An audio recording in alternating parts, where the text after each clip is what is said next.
আসসালামু আলাইকুম। বাঙালির জনপ্রিয় একটি খাবার হচ্ছে শুটকি। আর আজকে আপনাদেরকে দেখাবো খুবই স্পেশাল চেপা শুটকির ভর্তা। চেপা শুটকি ভর্তা করার জন্য প্রথমে আমরা কয়েকটা রসুন ছিলে নিলাম এবং এখন ছিলে নিচ্ছি পেঁয়াজ এবং কাঁচামরিচ। শুটকিটা যদিও একটু গন্ধ থাকে কিন্তু তারপরেও এর স্বাদ আসলে অতুলনীয়, যেটা ভর্তা বা রান্না করলে খেতে অসম্ভব রকমের সুস্বাদু লাগে। চেপা শুটকি ভর্তা করার জন্য আমরা প্রথমে ৫ পিস চেপা শুটকি নিয়ে সুন্দর করে এটাকে গরম পানিতে দিয়ে ভালো করে আম্মু চেপা শুটকিগুলোকে ধুয়ে নিচ্ছে। চেপা শুটকি ভর্তা তৈরি করার জন্য প্রথমে গরম পানিতে শুটকিগুলো ধুয়ে নেওয়ার পরে এখন এগুলোকে ভেজে নিব। তার আগে আম্মু এটাকে পিস পিস করে কেটে নিচ্ছে, দেখতেই পাচ্ছেন আপনারা। আপনারা চাইলে শুটকিগুলো আস্তেও ভাজতে পারেন, কিন্তু যেহেতু আম্মু শিলপাটায় শুটকিটা আসলে বেটে ভর্তা করবে সেজন্য আসলে বাটার সুবিধার জন্য শুটকিগুলোকে কেটে নিল।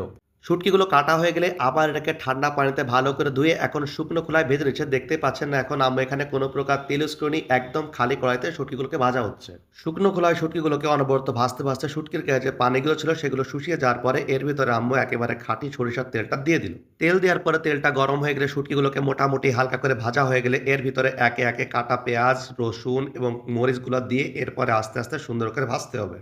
নিভিয়েন জাল বা হালকা জালে সবগুলো উপকরণ খুবই সাবধানে আস্তে আস্তে ভাজতে হবে। বেশি জাল দিলে ওগুলো পুড়ে যাবে এবং পুড়ে গেলে আসলে ভর্তাটার কোনো স্বাদই থাকবে না। দেখতেই পাচ্ছেন আলহামদুলিল্লাহ মোটামুটি আমাদের ভাজা কমপ্লিট হয়ে গেছে। ভাজতে ভাজতে কি দারুণ একটা সুন্দর কালার আসছে এবং অবশ্যই দারুণ একটা সেন্ট বেরোচ্ছে, যেটা আসলে আপনারা এখন পাচ্ছেন না।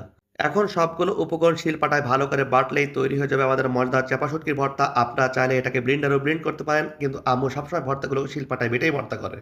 চাপা শুটকির ভর্তাটা আজকে আপনার কাছে কেমন লাগলো অবশ্যই কমেন্টসের মাধ্যমে জানাবেন এবং নতুন হয়ে থাকলে চ্যানেলটিকে সাবস্ক্রাইব করবেন এবং পেজটিকে ফলো দিয়ে পাশে থাকবেন। আজ এ পর্যন্তই, দেখা হবে আগামীকাল নতুন কোনো ভিডিওতে ইনশাআল্লাহ। ততক্ষণ পর্যন্ত সবাই ভালো থাকবেন, সুস্থ থাকবেন। আল্লাহ হাফেজ। আসসালামু আলাইকুম।